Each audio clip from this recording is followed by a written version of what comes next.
ቅዱስ ቃሉን ዛሬ አብረን የምንመለከተው ከቆላስይስ ምዕራፍ 3 ቁጥር 13 ላይ የሚገኘውን ቃል መነሻ በማድረግ ይሆናል። አዲስ ኪዳን መጽሐፍ ቅዱስ የያዛችሁ ሰዎች ቆላስይስ 3:13ን አብረን እናነባለን። ቅዱስ ቃሉ እንደዚህ ይላል። ማንም በባልንጀራው ላይ የሚነቅፈው ነገር ካለው ይቅር ተባባሉ፣ ክርስቶስ ይቅር እንዳላችሁ እናንተ ደግሞ እንዲሁ አድርጉ። በእነዚህም ሁሉ ላይ የፍጻሜ ማሰሪያ የሆነውን ፍቅርን ልበሱት።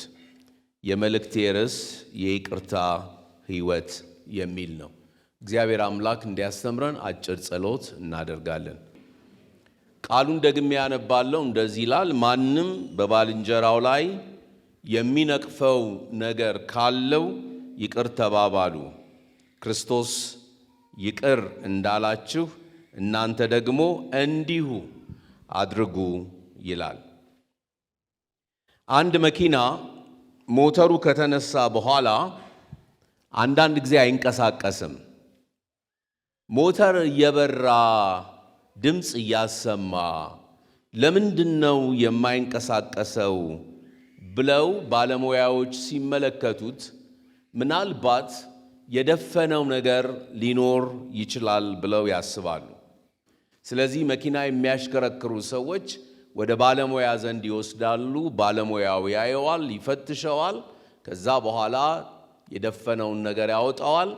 መኪናው ከዚያ በኋላ መንቀሳቀስ ይችላል። በብዙዎቻችን መንፈሳዊ ሕይወት ውስጥ ወደፊት እንዳንሄድ፣ እንዳንንቀሳቀስ፣ እንዳንራመድ የሚይዘን ምናልባት አንድ ነገር ሊኖር ይችላል ብዬ አስባለሁ። ከብዙ ነገሮች መካከል አንዱ ይቅር ያለ ማለት መንፈስ ሲኖረን ነው። ይቅር ያለ ማለት መንፈስ ሲኖረን በመንፈሳዊ ሕይወታችን ማደግ አንችልም፣ መውጣት አንችልም፣ ከፍ ማለት አንችልም። በሆነ ነገር ላይ ያ እንዳይሆን ራሳችን ለመንፈሳዊ ሕይወታችን ምክንያት ሆነናል ማለት ነው። መጽሐፍ ቅዱሳችንን ከዘፍጥረት እስከ ራእይ ድረስ ስንመለከት የመልእክቱ ጭብጥ ሐሳብ ያለው ፍቅርና ይቅርታ ላይ ነው። ከዘፍጥረት ጀምሮ እስከ ራእይ ድረስ ስትመለከቱ ስለ ፍቅር ነው የሚናገረው፣ ስለ ይቅርታ ነው የሚናገረው። ብዙ ምሳሌዎች ቢኖሩም ከምሳሌዎቹ መካከል ግን አንዳንዶቹን ባነሳላችሁ፣ ለምሳሌ ኤሳው ወንድሙን ያዕቆብን ይቅር ብሎታል። ኤሳው በኩር ነው፣ ታላቅ ልጅ ነው። ያዕቆብ ተከታይ ነው። ብኩርና የሚገባው የመጀመሪያ ልጅ ሆኖ ሳለ ያዕቆብ በተንኮል በማጭበርበር ከኤሳው ብኩርናውን ወሰደ። ለብዙ ዓመት አብሮ ከኖረ በኋላ ግን ኤሳው ያዕቆብን ይቅር አለው። ዘፍጥረት 33 ላይ ይህንን ታሪክ ታገኛላችሁ። ዮሴፍ ወንድሞቹን ይቅር ብሏቸዋል። ወንድሞቹ በድለውታል፣ ጉድጓድ ውስጥ ጨምረውታል። ልብሱን ቀደው ልጅ ሞቷል ብለው ለያዕቆብ ለአባታቸው ልከውለታል። ይሄ ብቻ ሳይሆን ዮሴፍን ወደ ግብፅ አገር ባሪያ አድርገው ሸጠውታል። በመጨረሻ የእግዚአብሔር ራእይ ለዮሴፍ በሰጠው ሕልም ውስጥ ተፈጻሚነት ሲያገኝ ዮሴፍ ወንድሞቹን ሲያገኝ እንደዛ በድለውት እንኳን እያለ ዮሴፍ ወንድሞቹን ይቅር ብሏቸዋል። ዘፍጥረት ምዕራፍ 50 ላይ ይህን ታሪክ ማግኘት ትችላላችሁ። ሙሴ እህቱን ማርያምንና አሮንን ይቅር ብሏቸዋል። ዘፍጥረት ዘጸአት ምዕራፍ 12 ላይ ስትመለከቱ ማርያምና አሮን በሙሴ ላይ ተነስተውበት ነበር። መፈንቅለ መንግሥት እንደምንለው አይነት ማለት ነው። አመፅ አድርገዋል። አመራሩን ለመውሰድ ታግለዋል። ማናማ እህቱ ማርያምና ወንድሙ አሮን ሞክረዋል። አንተ ብቻ ላይ ነው እንደ እግዚአብሔር የሚሰራው? እኛ ላይ አይሰራም? ለምንድን ነው አንተ ብቻ ስልጣኑን ተቆጣጥረህ የያዝከው? እኛም ይገባናል የሚል ጥያቄ አንስተው በሙሴ ላይ ሲነሱ ሙሴ ምንም አላለም፣ ይቅር ነው ያላቸው። ፈራጁ እግዚአብሔር ግን ማርያምን በለምጽ ተመታ እንድትወድቅ ነው ያደረገው። ማርያም በለምጽ በተመታች ጊዜ ግን ተመልክቶ ሙሴ ይቅርታ አድርግላት እባክህ እግዚአብሔር እባክህ ይቅርታ አድርግላት ብሎ የተበደለው እሱ የተበዳይ ይቅርታ ጠያቂ የሆነው ግን ሙሴ ራሱ ነው። ንጉሡ ዳዊት ንጉሡ ሳኦል ሲያሳድደው ሊገድለው እየፈለገ ሲያሳድደው በመጨረሻ አግኝቶት ዳዊት ሳኦልን መግደል ሲችል አልገደለውም። ነገር ግን የልብሱን ጫፍ ቆርጦ ይኸው ልገድል ይችል ነበር፣ እግዚአብሔር በቀባው ላይ ግን እጄን አላነሳም ብሎ ንጉሡ ዳዊት ንጉሡ ሳኦልን ይቅርታ እንዳደረገለት እናያለን። ወደ አዲስ ኪዳን ስንመጣ የጠፋው ልጅ ብዙ በድሎት አባቱን ድርሻውን ወስዶ አባክኖት ምንም የሚበላው የሚጠጣው አጥቶ እሪያዎች የሚበሉትን አሳማዎች የሚበሉትን ለመብላት ተመኝቶ ባዶውን ሆኖ በአባቴ ቤት ያሉ አገልጋዮች እንደፈለጉ ጠግበው ይበላሉ፣ እኔ ግን ከሪያ የሚበላውን ነገር ለማግኘት እየሞከርኩኝ ነው ብሎ ተቸግሮ ተጸጽቶ ወደ አባቱ ሲመጣ አባቱ ይህንን የጠፋውን ልጅ ይቅር ብሎታል። ብዙ ምሳሌዎች መጥቀስ ይቻላል። ነገር ግን ከምሳሌዎች ሁሉ የሚበልጠው ምሳሌ መድኃኒታችን ኢየሱስ ክርስቶስ የበደሉትን ሰዎች በሙሉ ይቅር ብሏቸዋል። ልብ በሉ፣ ባየናቸው ምሳሌዎች ውስጥ አንዱ ለሌላው ነው ይቅር ያለው። ጌታ ኢየሱስ ክርስቶስ ግን እኛ የጠፋነውን በኃጢአታችን ምክንያት ከእርሱ የራቅነውን ሁላችንንም ነው። የበፊቱ አንድ ለአንድ ነው። አሁን ግን ኢየሱስ መድኃኒታችን ልብ በሉ በቀራንዮ መስቀል ላይ እንደዛ ሲያንከራትቱት ምራቃቸውን ሲተፉበት የሾህ አክሊል በእርሱ ላይ ሲያደርጉ ፈጣሪያቸው ነው፣ አዳኛቸው ነው፣ ጌታቸው ነው።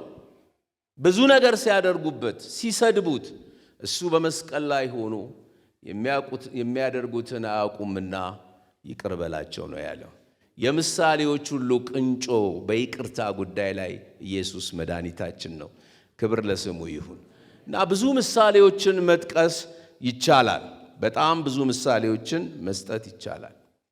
ግን እኔና እናንተ ምሳሌዎቹን ብቻ ሰምተን ወደ ድርጊት የማይለወጥ የይቅርታ ሕይወት ከሌለን ከምንም በላይ አስቸጋሪ ነው ብዬ አስባለሁ። ዛሬ የመመርመሪያ ጥያቄዎች ልስጣችሁ። አንድ ሐኪም ቤት ስትሄዱ በሽታችሁን ሐኪሙ ካላወቀው ምን ያደርጋል? ይመረምራችኋል። ወይ ላቦራቶሪ ያዝላችኋል፣ ወይ ሌላ ነገር ያዝላችኋል። በሽታውን በትክክል የማያውቅ ከሆነ ማለት ነው። ከዛ ትመረመራላችሁ። የተመረመረውን ምርመራ ወረቀቱን ሐኪሙ ያገኛል። ከዛ በኋላ በሽታ ይሄ ነው ብሎ ለታማሚው ሰው ይነግረዋል። ዛሬ በይቅርታ ጉዳይ ላይ ስንቶቻችን ጤነኞች ነን? ስንቶቻችን በሽተኞች ነን? እኔ እንደ ሐኪም ራሴን ልቁጠርና እዚህ ያላችሁን ሰዎች ልመርምራችሁ፣ ልፈትሻችሁ። ምርመራውንና ፍተሻውን የማደርገው በጥያቄ ነው። ጥያቄውን የምትመልሱት ግን ራሳችሁ ናችሁ። ጥያቄውን መልሳችሁ በይቅርታ ጉዳይ ላይ ከሌላችሁ ተቃራኒ አሉታዊ መልስ ከመለሳችሁ ታማችኋል። ፖዚቲቭ የሆነ አዎንታዊ መልስ ደግሞ ከመለሳችሁ ጤነኞች ናችሁ ማለት ነው። ስለዚህ ጥያቄው ለእኔም ለእናንተም እዚህ ላለነው ለእያንዳንዳችን ነው። ለመመርመር ተዘጋጅታችኋል? እንዴት እንደምትሰሙኝ ሳይ ይገርመኛል። ለምን ነው የምትሰሙኝ? ግን መልስ አልሰጣችሁኝም። ለመመርመር ተዘጋጅታችኋል ወይ? እሺ። በሽታውንስ ካወቃችሁ በኋላ ወደ ዋናው ሐኪም ዘንድ ሄዳችሁ ፈውስ ለማግኘትስ ተዘጋጅታችኋል ወይ? ጎሽ፣ ጥሩ ነው በጣም። የመጀመሪያው የመመርመሪያ ጥያቄ የበደለኝን ሰው ሳይ ፊቴን አዞራለሁ ወይስ ፊት ለፊት ሄጄ አናግረዋለሁ? የበደለኝን ሰው ሳየው ሄጄ ብራዘር፣ ሲስተር፣ ጌታ ይባርክህ፣ ጌታ ይባርክሽ ብዬ አቅፋቸዋለሁ ወይስ ሳየው እንዳላየ አላዩም አሉ ነው የሚሉት ወጣቶቹ። አላዩም አሉ ብለው ዞር ብለው እንደሚሄዱት ዞር ብለን ፊታችንን አዙረን እንሄዳለን ወይ? አዎ ፊቴን አዞራለሁ ካልን ታመናል፣ ችግር የለብኝም፣ ያንን ሰው ሄጃ እናግረዋለሁ ካልን ጥሩ የጤና ምልክት አለን ማለት ነው። ሌላው የመመርመሪያ ጥያቄ የበደለኝን ሰው ፊት ለፊት ላናግረው የምችልበት ጉልበት አለኝ ወይስ የለኝም? ፊት ለፊት ሳየው ችግር የለብኝም፣ ሄጄ አናግረዋለሁ፣ አቅም አለኝ፣ ጉልበት አለኝ ካልን ጤነኞች ነን። ግን ልናናግረው የማንችለው ነገር ካለንና እዚህ ጋር የሚተናነቀን ነገር ካለ ታመናል ማለት ነው፣ አቅም ካጣን። ሌላው የመመርመሪያ ጥያቄ የዚያን ሰው ድምፅ ለመስማት እችላለሁ ወይስ አልችልም? እንግዲህ ድምፅ ማለት ያው እንደሚታወቀው በፊት ለፊት መገናኘት ካልቻልን ስልክ ነው የሚደወልልን። የበደለን ሰው አቅም ያገኝና ይደውልልናል። ብዙዎቻችን ስማርትፎን ነው ያለን፣ በደንብ ነው የምናየው። ስናየው የደወለልን ሰው ምናልባት አበበ ከበደ ከሆነ የበደለን ሰው አበበ ከበደ ብሎ ስለሚጽፍልን ኢግኖር ካደረግነው እያየነው ድምፁን ላለመስማት የራሱ ጉዳይ ብለን እያየነው ከዘጋነው ታመናል። ልናናግረው የምንችል ከሆነ ግን ሄሎ ብራዘር እንዴት ነህ ደህና ነህ ብለን ማናገር ከቻለን ጤነኞች ነን ማለት ነው። የዚያን ሰው ድምፅ እህት ይሁን ወንድም ይሁን ወንድ ይሁን ሴት ይሁን የምንሰማውን ድምፅ ሰምተን ለማናገር እንችላለን ወይስ አንችልም? ጥያቄውን ለእናንተ ነው የምተው። ሌላው መመርመሪያ በደሌን ባሰብኩ ቁጥር የተበደልኩትን በደል በአይምሮዬ ባሰብኩ ቁጥር ለበቀል ይገፋፋኛል ወይስ አይገፋፋኝም? ለበቀል የሚገፋፋኝ ከሆነ ምን ማለት ነው? ቂም ቋጥሬ ያንን ሰው ልክ አስገባዋለሁ አይነት አመለካከት ካለን ችግር አለብን ማለት ነው። ነገር ግን በቀል የኔ ነው፣ እኔ ብድራቱን እመልሳለሁ ይላል ጌታ ተብሎ ተጽፏልና እኔ አልበቀልም፣ በቀሉን ግን ለጌታ ይሰጣለሁ ካልን ጤነኞች ነን ብዬ አስባለሁ። ሌላው ይሄ ደግሞ ትንሽ ከበድ ያለ መመርመሪያ ነው። ኤምአርአይ ሳይሆን አይቀርም እና ጥያቄው ምን የሚል ነው? የበደለኝ ሰው ሲሳካለት ይከፋኛል ወይስ አይከፋኝም? ውድቀት ሲገጥመው እደሰታለሁ ወይስ አልደሰትም? የበደለኝ ሰው ሲሳካለት እኔን በድሎ እሱ ግን በስኬት ጎዳና ላይ የሚሮጥ ከሆነ የሚከፋኝ ከሆነ ወይንም ደግሞ ያ የበደለኝ ሰው ውድቀት ሲገጥመው እሰይ ጌታዬ ተበቀለልኝ፣ የኔ ጌታማ እንዲሁ በከንቱ አይለቀኝም፣ ይሄው ጉድ አረገልኝ የምንል ከሆነ ችግር አለብን። ያ የበደለን ሰው ግን ተሳክቶለት ከስኬት ወደ ስኬት የሚሮጥ ከሆነ እግዚአብሔር አዋቂ ነው፣ እኔ ምንም ማለት አልችልም ብለን ሁሉን ለእግዚአብሔር ከተውን ጤነኞች ነን ማለት ነው። የምርመራውን የላቦራቶሪ ወረቀት ትሰጡኛላችሁ? አሁን ለእኔ ልትሰጡኝ አልችሉም፣ እኔ ማየትም አልችልም። ልብና ኩላሊትን ለሚመረምረው ጌታ ለእርሱ ስጡት። እሱ አሁን እየፈተሸን ነው ያለው፣ በቃሉ እየፈተሸን ነው ያለው። ሄልዚ ነን፣ ጤነኞች ነን ወይስ ጤነኞች አይደለንም? ጤነኞች ካልሆንን እዚሁ መድኃኒቱ ይሰጠናል፣ መድኃኒቱን ወስደን ነው የምንሄደው እንጂ ከነበሽታችን አንመለስም። ማስተካከል የሚገባን ካለ እናስተካክላለን፣ መለወጥ የሚገባን ነገር ካለ እንለውጣለን። ማስተካከል የሚገባንን ነገር አስተካክለን ጌታችን መድኃኒታችን ኢየሱስ ክርስቶስ እኛን ያስቸገረንንና የከበደንን ነገር ሸክሙን ከኛ ላይ አንስቶ ቀሎን እንሄዳለን። ያ ካልሆነ ግን ዛሬም ታማሚ ነገም ታማሚ ዛሬም ታማሚ ነገም ታማሚ ከሆነ መኪናው እንዳይንቀሳቀስ የወተፈው ቱቦ ከላዩ ላይ ያለው ነገር አልተነሳምና ሁልጊዜ መኪናችንን ጎርጓሪ ሆነን እንቀራለን ማለት ነው። ስለዚህ እድሉን እንድንጠቀምበት አደራ እላችኋለሁ። ይቅርታ ሌሎችን ማለት አስፈላጊነቱ ምንድን ነው? ምንድን ነው ኢምፖርታንሱ? ይቅር ማለት ባንልስ፣ የራሱ ጉዳይ ብለን ብንመላለስስ? ይቅር የማለት አስፈላጊነትን በተመለከተ ጥቂት ነጥቦችን ልስጣችሁ።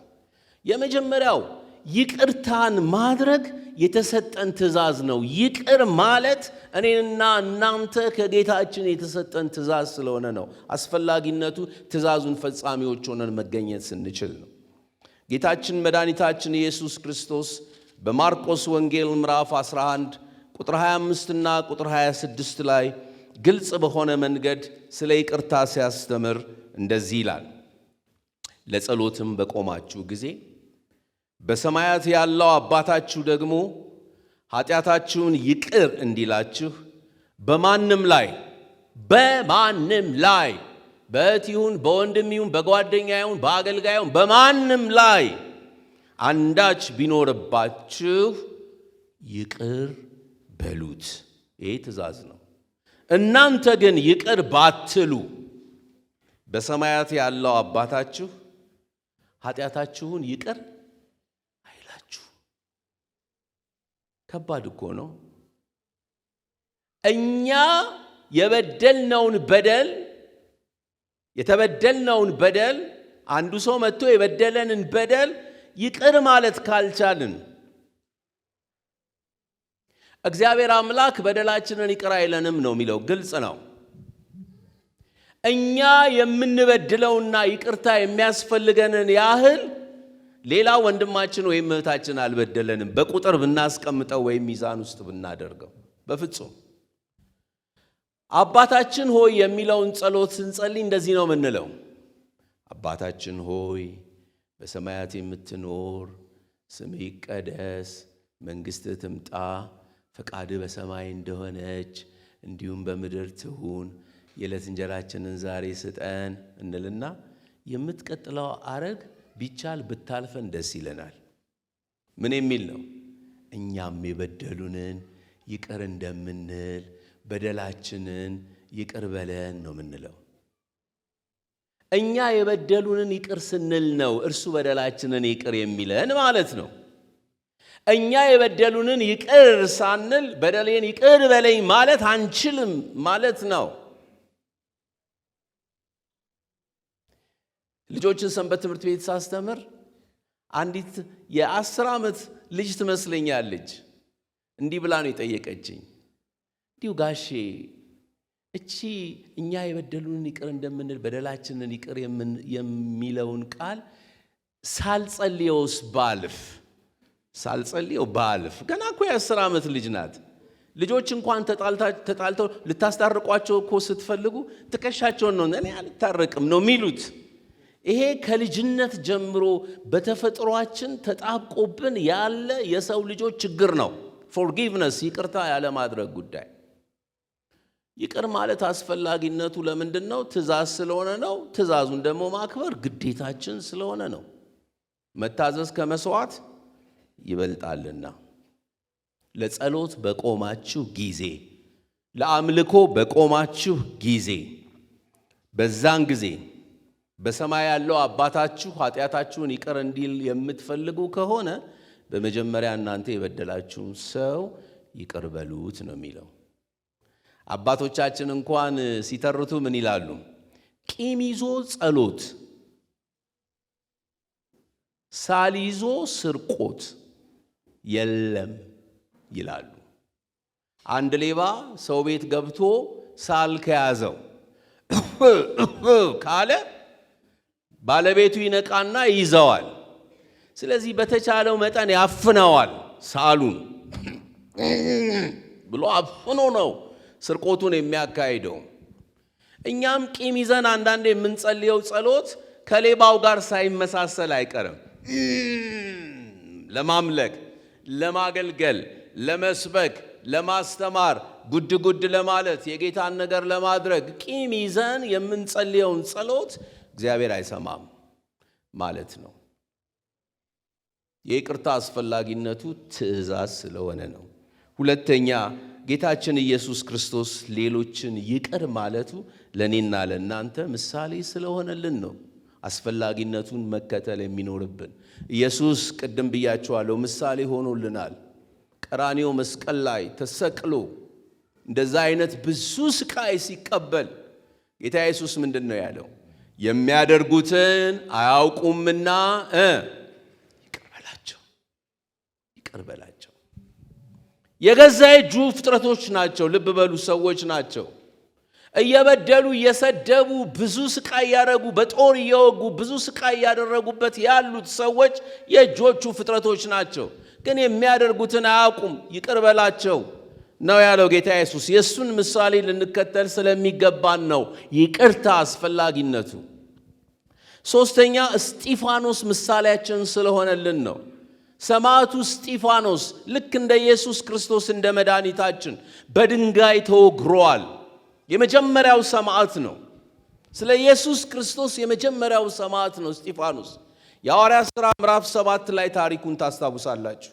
እሱ ሲወገር በሚወገርበት ጊዜ የወጋሪዎቹን ልብስ ይጠብቅ የነበረው በኋላ የተለወጠው ጳውሎስ ነው። ሳውል በነበረበት ጊዜ ልብስ ይጠብቅ ነበር። ወጋሪዎቹ በደንብ እንዲመቻቸው እንደኔና እንደናንተ ኮት ሱሪ አልነበረም የዛን ጊዜ የሚለብሱት፣ እንደ ቀሚስ አይነት ነገር ነው ከላይ የሚያደርጉት። የሚደርቡት ነገር አለ። ድንጋይ ለመወርወር ስለማይመቻቸውና እስጢፋኖስ ላይ ድንጋዩን እንደሚገባ ማውረድ እንዲችሉ ምንድነው ያደረጉት? ልብሳቸውን ነው ያወለቁት። ጠብቅ ብለው ለሳውል ነው የሰጡት። እሱ ይጠብቃል፣ እነሱ ይወግራሉ። እየተወገረ ያለ እስጢፋኖስ ወደ ላይ ቀና ብሎ ሲመለከት ሰማያት ተከፈቱ። የእግዚአብሔር ልጅ ኢየሱስ በአብ ቀኝ ምን ሆኖ ነበር? ቆሞ ነበር። ሌላ የአዲስ ኪዳን ክፍል ስትመለከቱ ኢየሱስ በአብ ቀኝ መቀመጡን ነው የሚናገረው። ለምንድነው አሁን የቆመው ብለን ስንጠይቅ ሰማዕቱን የክብር እንግዳ አድርጎ ሊቀበለው ኢየሱስ ቆሞ ነበረ። ይቅርታ የሚያስገርም በረከት ነው ያለው። ይቅር ስንል ሰማያት ይከፈታሉ። የእግዚአብሔር የክብር ኃይል በእኔና በእናንተ ላይ የሚወርደው ይቅር ማለት ስንችል ነው። የኢየሱስን የክብር አቀባበል ማግኘት የምንችለው ይቅር ስንል ነው። ይቅር የማንል ከሆነ የፈለገው ያህል ጩኸት ብንጮህ፣ የፈለግነውን ያህል ጾም ጸሎት በእግዚአብሔር ፊት ብናደርግ፣ የፈለገውን ያህል መስዋዕት ብንከፍል አይሆንም። ይህንን ከእስጢፋኖስ የምንማረው አስገራሚ ነገር ነው። ከእስጢፋኖስ መማራችን የይቅርታን አስፈላጊነት እንድንረዳ ያደርገናል። እስጢፋኖስ ይቅር ባላለ መንፈስ ወደ መቃብሩ መውረድ አልፈለገም። ይቅር ብሎ ነው ከአባቱ ጋር መገናኘት የፈለገው። ኃጢአታቸውን አትቁጠርባቸው ነው ያለው እስጢፋኖስ። ሌላው የይቅርታ አስፈላጊነት ፍቅርን ስለሚጣራ ነው። ፍቅር ይቅርታን ይጣራል። ምን ማለት ነው? ፍቅር የሚመጣው ከይቅርታ በኋላ ነው። እባክህ መጀመሪያ ይቅርታን አድርግ ብሎ ፍቅር ይጣራል፣ ይጮሃል። ፍቅር መኖር የሚችለው ከይቅርታ በኋላ ነው ለማለት ነው። ፍቅር የኃጢአትን ብዛት ይሸፍናልና ነው የሚለው የእግዚአብሔር ቃል በአንደኛ ጴጥሮስ ምዕራፍ 4 ቁጥር 18 ላይ። ፍቅርን የሚጣራው ይቅርታ ነው። ይቅርታን በምናደርግበት ጊዜ ነው ፍቅር የሚመጣው። እባክህ ይቅር በል እያለ ፍቅር ይጣራል። ፍቅር ይቅርታን ሲጣራ ፍቅር ይመጣል። የተያዘው በደል፣ የተያዘው ቂም፣ የተያዘው ቋጠሮ በሙሉ በፍቅር ኃይል የሚፈታው ከይቅርታ በኋላ ነው። ለብዙ ዓመታት አንዳንድ ባልና ሚስት የትዳር አጋሮች ባሎቻቸው ያደረጉትን የቀድሞ ነገር፣ ሚስቶቻቸው ያደረጉትን የቀድሞ ነገር ዝም ብለው አከማችተው ይይዛሉ። ይቅርታ በዕለቱ ካልተፈታ በስተቀር እየተጋገረ ድንጋይ ሆኖ ከዛ በኋላ ይቅርታ ለማለት ለብዙ ሰው አስቸጋሪ የሚሆነው ከዛ በኋላ ነው። ባልና ሚስት አብረው ሲኖሩ ብዙ ዓመታት ከኖሩ በኋላ አንድ ቀን ሚስቱ ማዕድ ቤት ሆና እየሰራች እያለ ባል መጽሐፍ እያነበበ ሳሎን ተቀምጦ እያለ ውዴ አለችው። ውዴ የምትለው ያው ስለለመደባት ነው። ስዊትዬ፣ ውድዬ ምናምን ያው የተለመደ የመጣ ቃል ሆኗል እንደምታውቁት። ስለለመደች ነው በስሙ አጠራውም። ውዴ አለችው። አቤት አላት። እኔንና አንተን ያጋቡን ሽማግሌ እኮ ሞቱ አለችው። ባል ብሎ የሚመልስ ጥሩ ነው። አንድ ቀን የእጃቸውን እንደማገኝ ያውቅ ነበረ። እንደሚሞቱ ጠብቃለሁ ማለቱ ነው። እኛ ሰውዬ ባጋቡ ኖሮ እኔ አንቺን ይቅር ሳልል እኔ ላይ የምትፈጽሚውን ነገር ተጠብቄ ቆይ ነበር ማለቱ ነው። አንድ ቀን እንደሚሞቱ አውቅ ነበር። ስለዚህ በሽማግሌው ቂም ቋጥሮ ተቀምጧል ማለት ነው።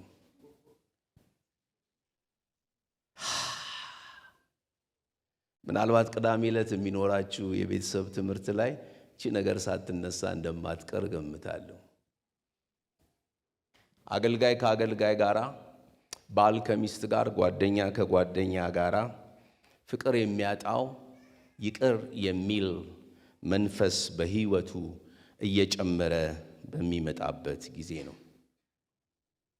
ፍቅር ይቅርታን ይጣራልና ይቅርታ በጣም አስፈላጊ ነገር ነው ፍቅር እንዲኖር ከተፈለገ። ሌላው ይቅር የምንለው ይቅር ስለተባልን ነው። ይቅር ስለተባልን እኛም ይቅር እንላለን። ይቅር ባንባል ኖሮ ምናልባት ምንም አንልም ይሆናል። ኤፌሶን 4:32 ላይ ይቅር የምንለው ይቅርታን ስለተቀበልን እንደሆነ ይናገራል። ሌላው ይቅር የምንለው ከጌታ ጋር አብረን ለመጓዝ ስለምንፈልግ ነው።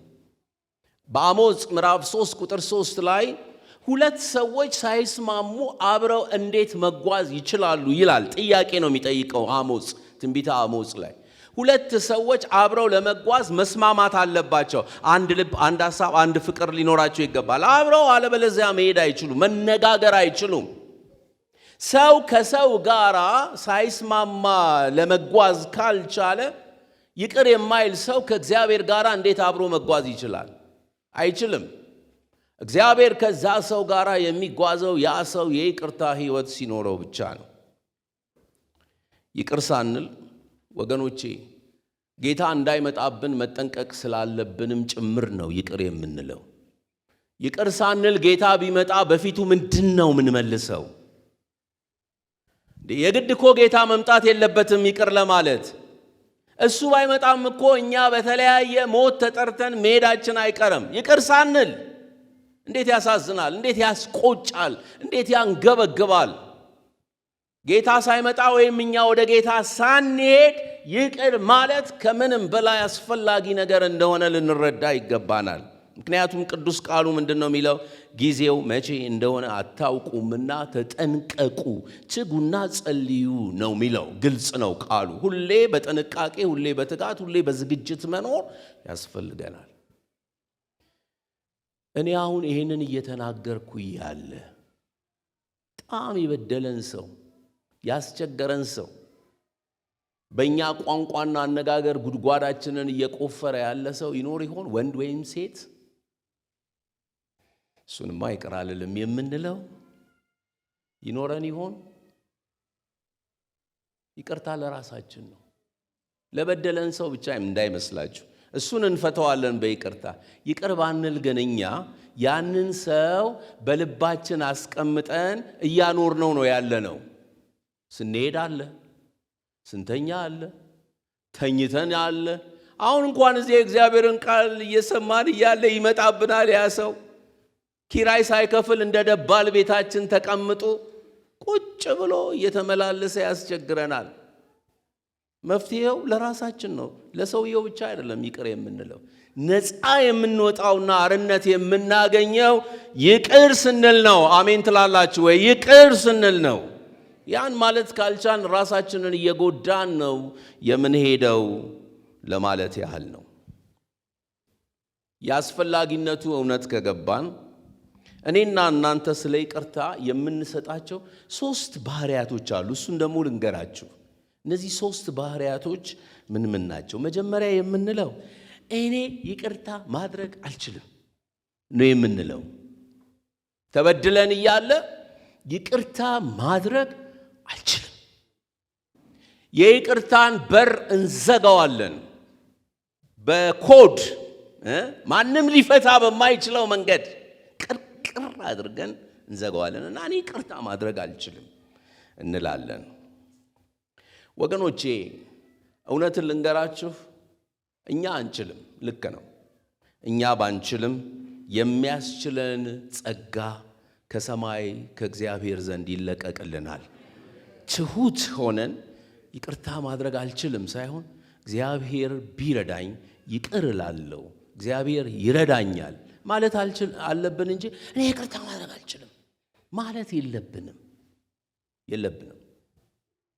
ኮሪያ ውስጥ አንድ ፓስተር ሲናገሩ ምን አሉ? አንድ የጸሎት ፕሮግራም የፈውስ ጸሎት ፕሮግራም አላቸውና ኤቭሪ ዊክ በየሳምንቱ ሰው እየመጣ የተጸለየለት የተፈወሰ ምስክርነት እየሰጠ ይሄዳል። ብዙ ወራት ነው እኚህ ፓስተር ይህንን ያደረኩት አሉ። ነገር ግን ከሚመጡት ሰዎች መካከል አንዷ ልጅ አትፈወስም። አንዷ ሴት አደጋግሜ ይገርመኛል። ለምንድን ነው ማትፈወሰው? እግዚአብሔር እየሰራ ነው ያለው፣ እግዚአብሔር ድንቅ እያደረገ ነው ያለው። እቺ ሴት ግን የማትፈወሰው ለምንድን ነው ብዬ ሁሌ እጠይቃለሁ ጌታ አንድ ቀን በግልጽ ነገረኝ። ይቺ ሴት የማትፈወሰው ይቅር ያላለችው ሰው ስላለ ነው አለኝ ጌታ አሉኝ ፓስተር። በሚቀጥለው ሳምንት ለጸሎት ስትመጣ እህቴ የማትፈወሽው አንድ ይቅር ያላልሽው ሰው በሕይወትሽ ስላለ ነው አልኳት። እቺ ሴት ምን አለች? አይ በፍጹም የለም፣ እኔ ይቅር ያላልኩት ሰው የለም፣ እኔ ንጹሕ ነኝ አለች። የማገለግለው ጌታ መንፈስ ቅዱስ ያውቃል፣ አለበለዚያ እንደዛ ብሎ አይነግረኝም ነበር። ንገሪኝ፣ ይቅር ያላልሽው ሰው አለ አልኳት አሉ ፓስተሩ። ቆየችና አዎ አለ። ሴት ናት። ያችን ሴት ግን ይቅር ማለት አልችልም አለች።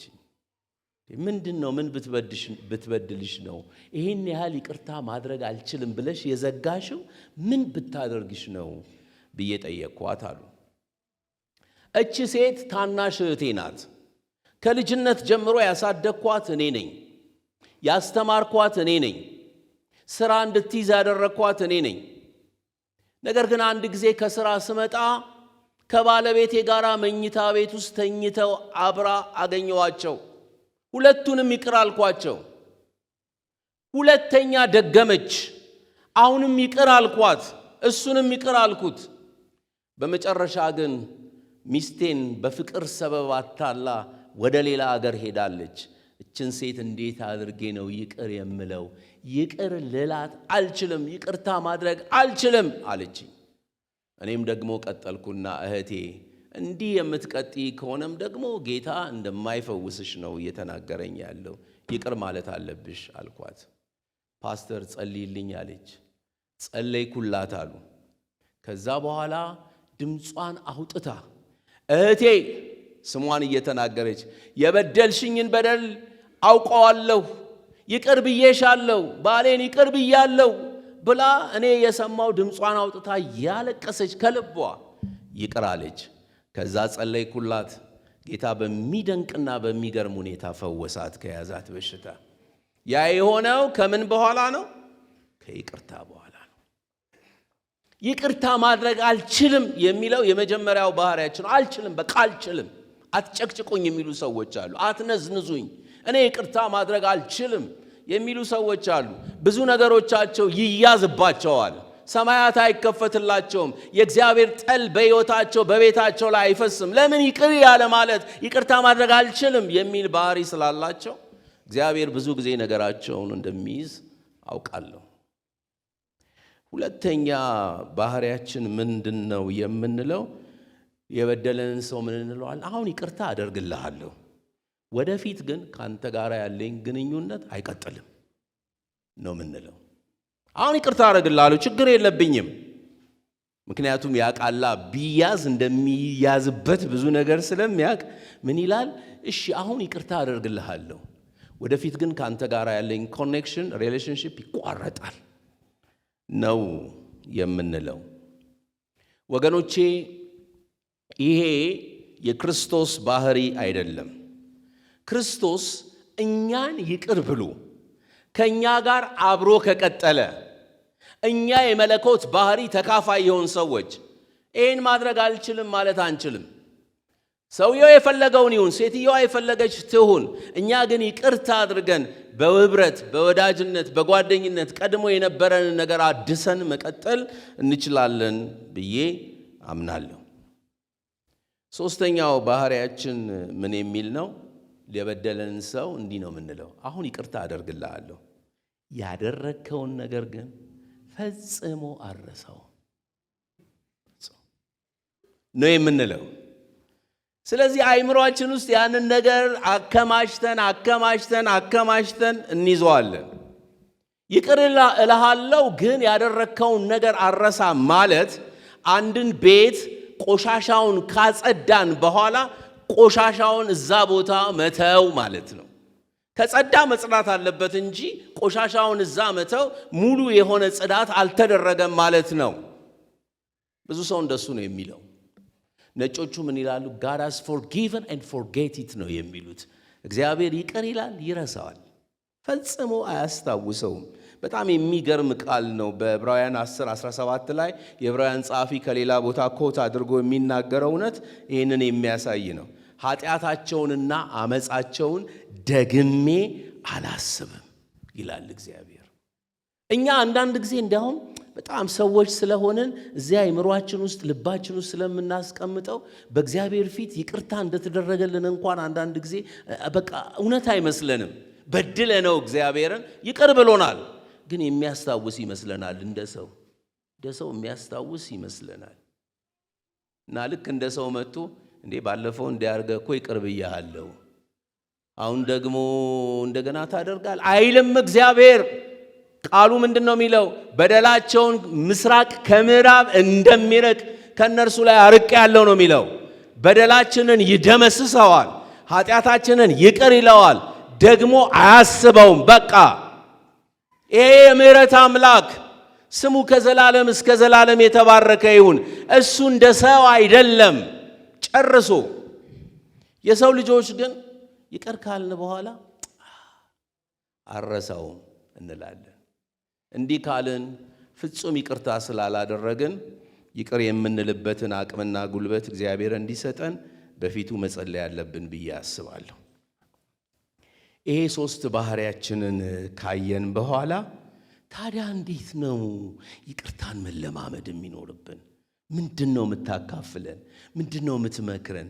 ቅዱስ ቃሉስ በዚህ ጉዳይ ላይ ምን ይላል ብለን ካሰብን ጥቂት ነጥቦችን እዚሁ ላይ አክዬ ላካፍላችሁ።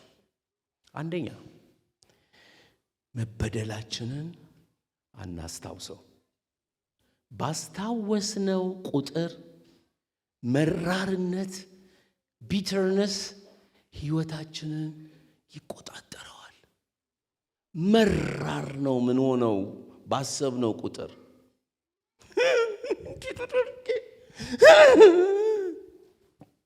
ወባ እንደያዘው ሰው ነው የሚያንዘፈዝፈን። ምር ነው የምንለው። መራርነትና ጥላቻ ደግሞ ሕይወታችንን ከተቆጣጠረው ለመንፈሳዊ ሕይወት ቦታ አይኖረንም። ስለዚህ ጨርሶ መበደላችንን ማስታወስ የለብንም፣ ማውጣት ነው ያለብን። እግዚአብሔር ይረዳል፣ እግዚአብሔር ያግዛል። መበደላችንን አናስታውሰው። ይሄ የመጀመሪያው መፍትሄ ነው።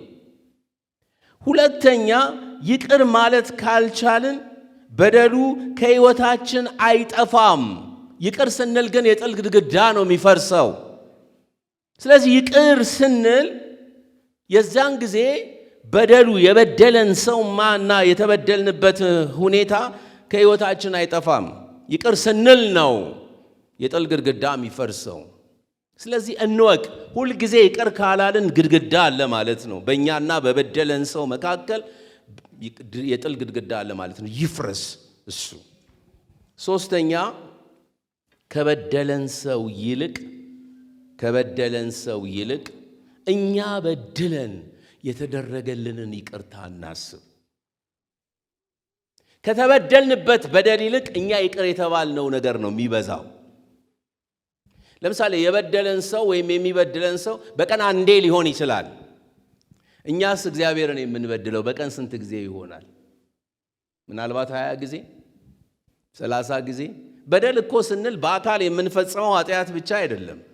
በማይታይ ሁኔታ በመንፈስ እግዚአብሔር አምላክን እኮ እንበድላለን። ይህንንም ማሰብ ይኖርብናል።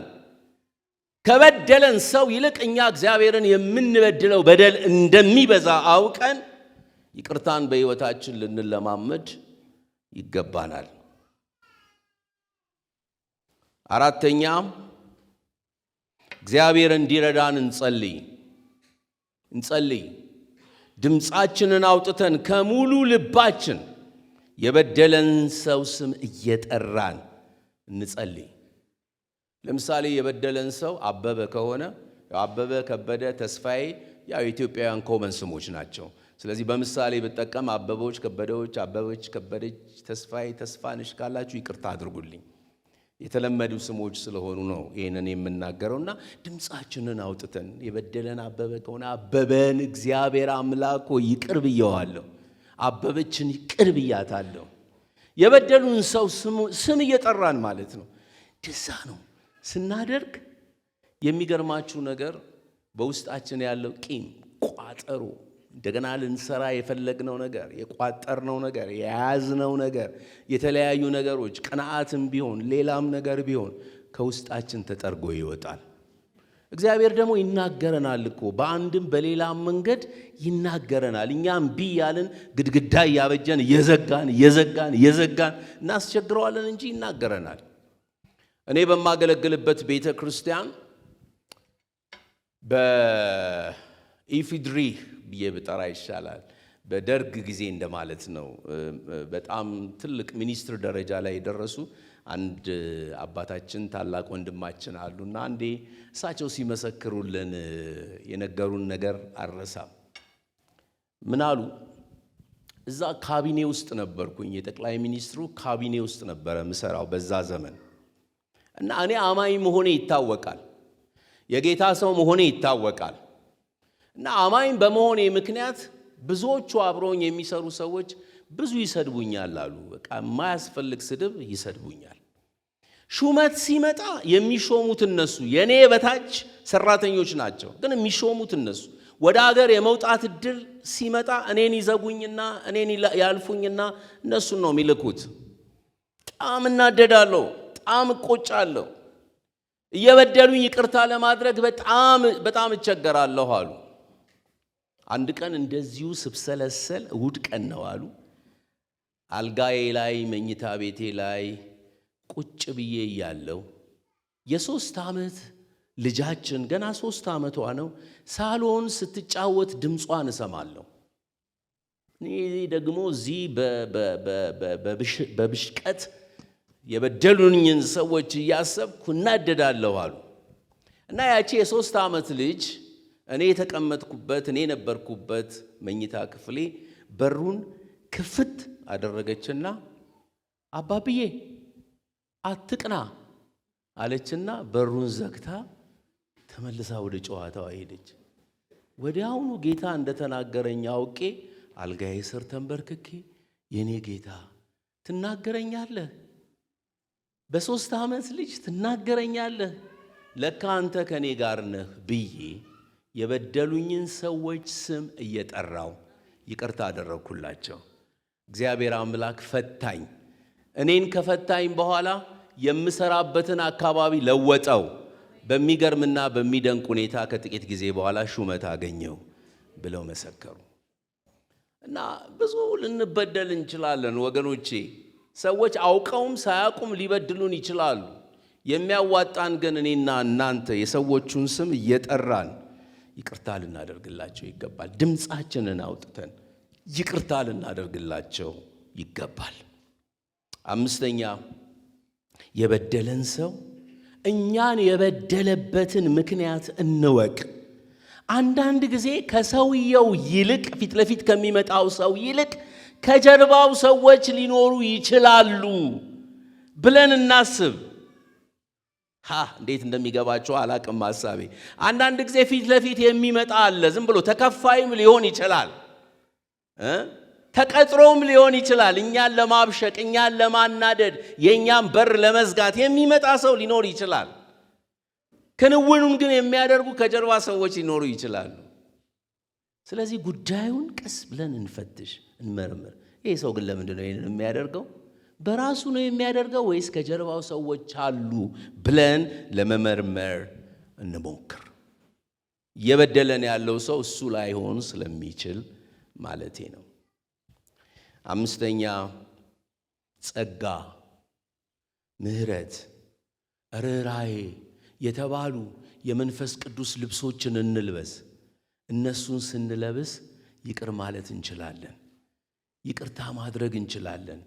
ይቅርታም መቀበል እንችላለን። የበደለን ሰው መጥቶ ይቅርታ አድርግልኝ ሲለን ያንን ሰው ይቅር ለማለት እንችላለን። ጴጥሮስ ጌታ ኢየሱስን አንድ ቀን እንደዚህ ብሎ ጠየቀው፣ ጌታ ሆይ ወንድሜ ቢበድለኝ 7 ጊዜ ይቅር ልበለውን አለ።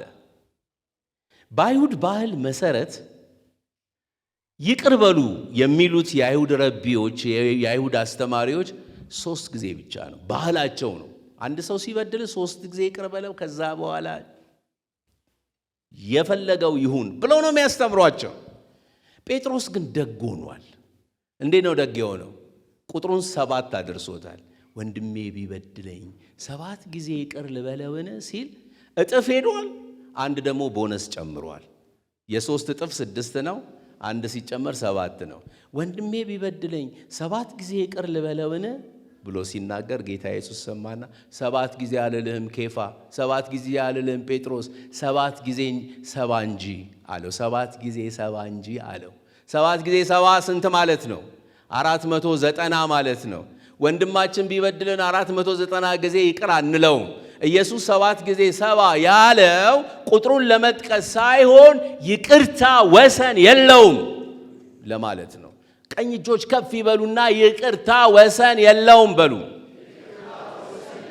የለውም፣ ጨርሶ የለውም። በቃ ዛሬም በደለን ይቅር እንበል፣ ነገም በደለን ይቅር እንበል። ሰውየው ዝም ብሎ ቢበድለን እኛ ይቅር እንበል። ዋጋውን ግን ራሱ ባለቤቱ ይከፍለዋል። ለዚህ ነው እኮ በቀል የኔ ነው እኔ በደራቱን እመልሳለሁ የሚለው። ለዚህ ነው እኛ ይበድሉን እኛ ይቅር እንበል። ይሄ እየመጣ የሚበድለንን ሰው ግን እሱ አባት፣ እሱ ጌታ፣ እሱን ሁሉን የሚያይ ጌታ፣ ኩላሊትን የሚመረምር ልብን የሚመረምር ጌታ ለዚያ ሰው ዋጋውን ይከፍለዋል። ከኛ የሚጠበቀው ነገር ግን ይቅርታን መናገር ነው። አንዳንድ ሰዎች እንደዚህ ብለው ይጠይቃሉ፣ ለይቅርታ ጅማሮውን መውሰድ ያለበት ማን ነው? በዳይ ነው ወይንስ ተበዳይ ነው ብለው ይጠይቃሉ። በዳይ የትኛውንም ነገር ከማድረጉ በፊት የመጀመሪያ ስራው የበደለውን ሰው ሄዶ ይቅር ማለት ነው ያለበት። እንደበደለ ካወቀ ሄዶ ይቅርታ ነው ማድረግ ያለበት። ከመሰዊያውን ከማቅረቡ በፊት ለእርሱ ቅርብ መሆን አለበት። ለይቅርታ ቅርብ መሆን አለበት። እግዚአብሔር አምላክ የሚሰማው ከበዳዩ ይልቅ የተበደለውን ሰው ድምፅ ነው። በዳዩ እንደበደለ ካወቀ ሄዶ ይቅርታ ማለት ይኖርበታል። ይቅርታ ካላደረግን የበደልን ሰዎች በምንም አይነት መንገድ ረፍት የለንም። እንደበደልን እየተሰማን እያለ ዝም ብለን አርፈን ብንቀመጥ ረፍት የለንም። ስለዚህ በዳይ እንደሆንን የተሰማን ሰዎች ቀድመን ሄደን ይቅርታ መጠየቅ ይኖርብናል። የተበደልን ሰዎች ደግሞ መጀመሪያ የበደለንን ሰው እንደ እግዚአብሔር ቃል መሰረት ብቻውን እናናግረው። ከሰማን፣ ምክራችንን ከሰማ ወንድማችን ይሆናል፣ እህታችን ትሆናለች።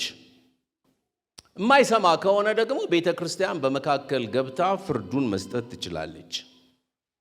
ስለዚህ ከጥቅሱ ተነስተን እውነትን ስናይ በዚህ ጥቅስ መሰረት የይቅርታን ጅማሩ የሚወስደው ማነው? በዳይ ወይስ ተበዳይ ነው ብለን ብንጠይቅ ሁለቱም በቃ ለይቅርታ የተዘጋጀ ነገር ሊኖራቸው ይገባል። የበደለ ሰው መሰዊያ ከማቅረቡ በፊት ሄዶ ይቅርታ ማለት አለበት።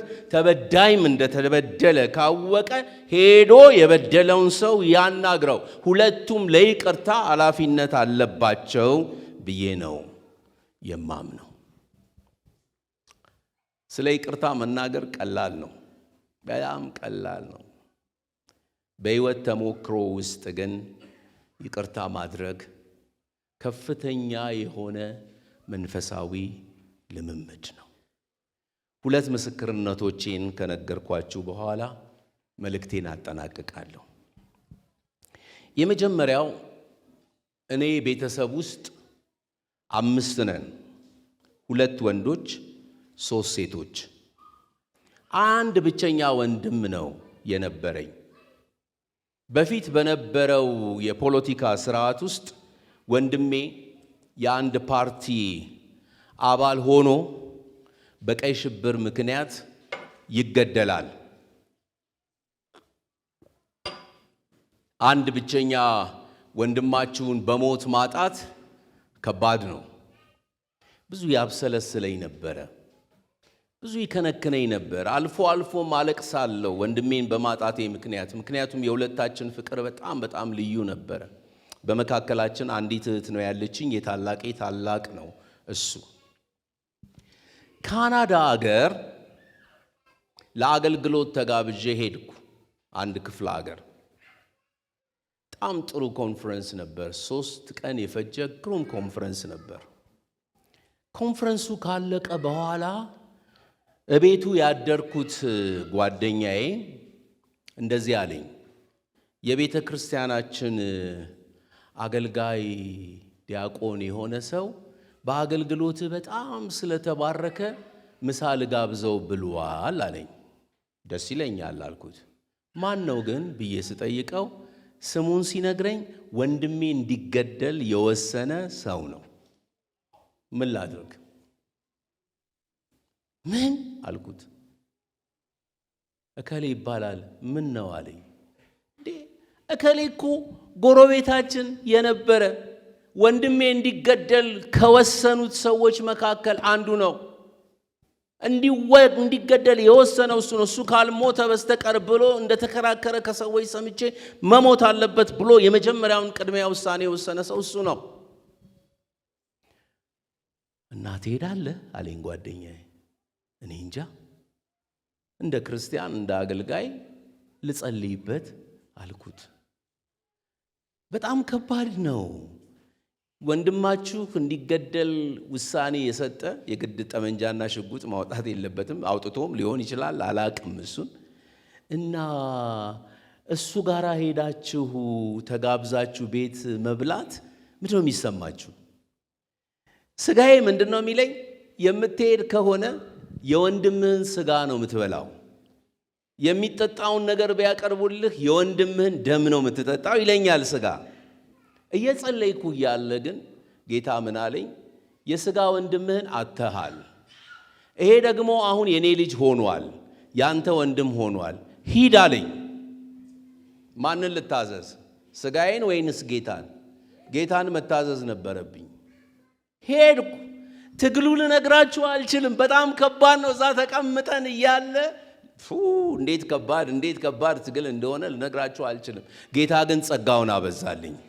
በዛ የነበረውን ሁኔታ ጨርሼ ወጣሁኝ። እሱ ማን እንደሆነ እኔን አላወቀኝም። ማን እንደሆነ ልነግረው አልቻልኩም። ምክንያቱም የዛን ጊዜ በዚህ በቀይ ሽብር ምክንያት ተሳትፎ ያደረጉ ሰዎች በሙሉ ከአውሮፓ፣ ከካናዳ፣ ከአሜሪካ ወደ ኢትዮጵያ እየተያዙ ይመጡ የነበረበት ወቅት ስለነበር ላስደነግጠው ስላልፈለግኩኝ አልነገርኩትም። የልቤን ይቅርታ ግን አድርጌያለሁ። አንድ ቀን ጌታ ያገናኘኛል እነግረዋለሁ ብዬ ግን አምናለሁ። ማለት ነገሩን እንዲያቅ ከጌታ ምን ያህል ምሕረት እንዳገኘ እንዲያቅ አንድ ቀን እነግረዋለሁ ብዬ አስባለሁ። አንዳንዶቻችን እንኳን የቅርብ ወዳጃችንን የቅርብ ወንድማችንን እህታችንን ይቅር ለማለት ቀርቶ ፊቱን ያጨለመብንን ሰው እንኳን ይቅር ለማለት ቀርቶ እኛም ፊታችንን የምናጨልም ሰዎች ነን። እግዚአብሔር ምሕረት ያደርግልን። በቅርብ ቀን እጅግ በጣም አድርጌ የምወዳትን ባለቤቴን በአደጋ ምክንያት አጥቻለሁ። ብዙዎቻችሁ መታችኋል፣ ቤቴ አጽናንታችሁኛል። አንዳንዶቻችሁ በቴሌቪዥን የሰጠሁትን ቃለ መጠይቅ አይታችኋል። ከዚህች ባለቤቴ ጋራ 36 ዓመት በትዳር 7 ዓመት ደግሞ በእጮኝነት አብረን ቆይተናል። የአገልግሎቴ የጀርባ አጥንት ናት። ሙል ጊዜ ከአገልግሎቴ አጠገብ የምትቆም እህቴ ናት። በዚህ አይነት ሁኔታ ውስጥ እሷን አጣለው ብዬ በፍጹም አላሰብኩም። አደጋው የገጠማት ቀን ጠዋት ቁርሴን አብልታ የመኪና በር ከፍታ በል በኋላ እንገናኛለን ብለን በሰላም ነው የተለያየ ነው። በጣም ነው መወዳት፣ በጣም ነው የምትወደኝ። እቤታችን አጠገብ የሚሰራ የሪል ስቴት ህንፃ አለ። ከዛ ላይ የወረደ እንጨት ሆዷን አግኝቷት በዛ ምክንያት ነው ህይወቷ ያለፈው። ይሄ ይሆናል ብዬ በፍጹም አልጠበቅኩም። በፍጹም ሆነ። ይሄ እንዲሆን ምክንያት የሆኑት ሰዎች የይቅርታ መልእክት የያዙ ሽማግሌዎች ወደ ቤቴ ላኩ። መጀመሪያ አካባቢ በጣም ነው የከበደኝ። እንዴት ብዬ ይቅርታ ለማድረግ እችላለሁ? አደጋው ከተፈጸመ በሳምንቱ ነው የላኩት። እኔ ወገኖቼ አሁን ሐዘን ላይ ነኝ ያለሁት። ውስጤ ቆስሏል። ይቅርታ ላደርግ ወይም ደግሞ ሌላ ነገር ለመነጋገር የምችልበት አቅም የለኝም። እግዚአብሔር ይረዳኛል፣ ሌላ ጊዜ ያደርጋለሁ ብዬ ሸኘዋቸው። እንደገና ከጥቂት ሳምንታት በኋላ ተመልሰው መጡ። ትልቅ ፕሮግራም ተዘጋጀ። ምክንያት ነን ብለው ያሰቡት ሰዎች መጥተው በእኔና በልጆቼ እግር ላይ ወደቁ። ምንድን ነው ማድረግ ያለብኝ? እኔ እግዚአብሔር አገልጋይ ነኝ። በእኔ የደረሰው ሐዘን ቀላል ሐዘን አይደለም። ይቅርታ ማድረግን መስበክ ቀላል ነው። ይቅርታን ግን ማድረግ የማልችል ከሆነ ጌታ ራሱ እንደሚጠይቀኝ ያውቃለሁ። ስለዚህ ይቅርታ አረኩኝ፣ ይቅርታ አደረኩ። ይቅርታ ማድረጌ ግን መፈታትን ሰጥቶኛል። እግዚአብሔር የተመሰገነ ይሁን።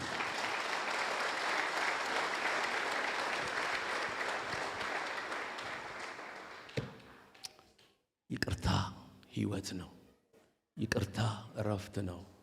ይቅርታ ሰላም ነው። ይቅርታ ቀጣይ የሕይወት ዘመናችንን የሚያሳምርልን ከእግዚአብሔር የተሰጠን ቸር ስጦታ ነው። እንጸልያለን።